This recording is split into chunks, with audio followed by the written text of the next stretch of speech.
Good morning, Ben, and happy St.John DeMatha Day to you. Thank you. The world was enriched, and the Catholic Church was ennobled 809 years ago today.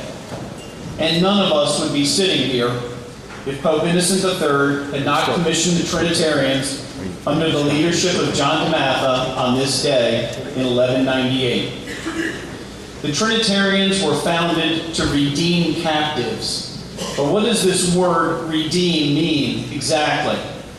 Well, redeem comes from the Latin word and means to buy back. And the Trinitarians took the idea that Christ is our Redeemer quite literally, so that to bring justice to the world, to model Christ for us, they would engage in acts of redemption, of buying us back, of spending their lives to help us be saved. To accomplish this remarkably ambitious goal, the Trinitarians stand at the intersection of the great paradox of freedom and discipline, and they have much to teach us about this paradox.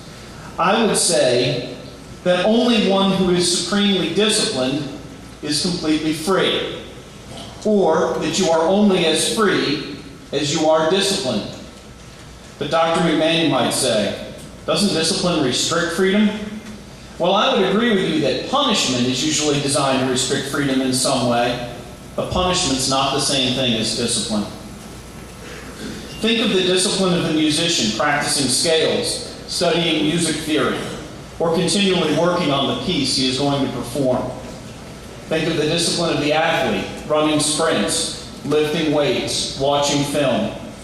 Think of the discipline of the scholar, reading background information to add to the invisible architecture of his learning. Think of the discipline of the scientist, patiently retracing steps in an experiment so as to verify a claim. Think of the discipline of the artist, training himself to understand and execute his medium with beauty. To be free to play music brilliantly, to be free to compete at the highest level, to be free to think rigorously and creatively is only possible if we are disciplined. Since they are dedicated to the freedom of others, the Trinitarians have taken to themselves special disciplines. Now, many religious groups take vows of poverty, chastity, and obedience, and the Trinitarians also take a vow of humility. They never try to advance in church offices. They do not campaign to be monsignors or bishops, nor do they strive to work directly for cardinals or gain appointments in diocesan offices where promotions are decided. They are not interested in being famous. They are interested in redeeming us. They believe that their place is in poor parishes, in immigrant communities, serving in prison ministry, and in mental health ministries. Their place is here, with us, modeling the teaching and challenge of Jesus and following the example of John DeMatha.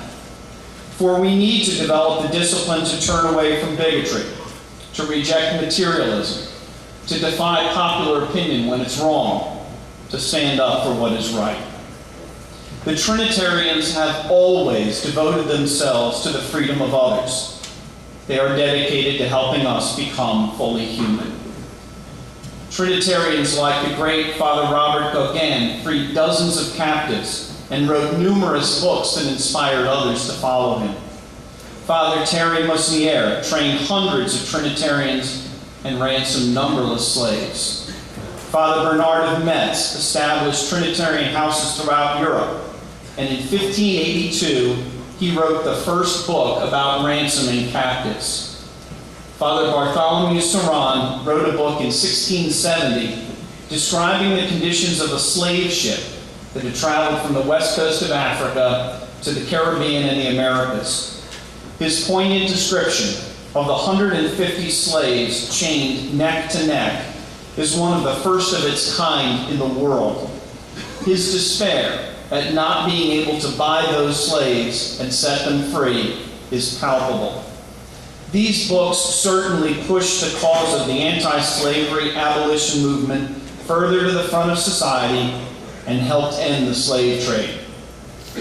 Just this past fall, Trinitarian martyrs from the Spanish Civil War, 1937, were beatified. That is, they were advanced on the cause to be named saints.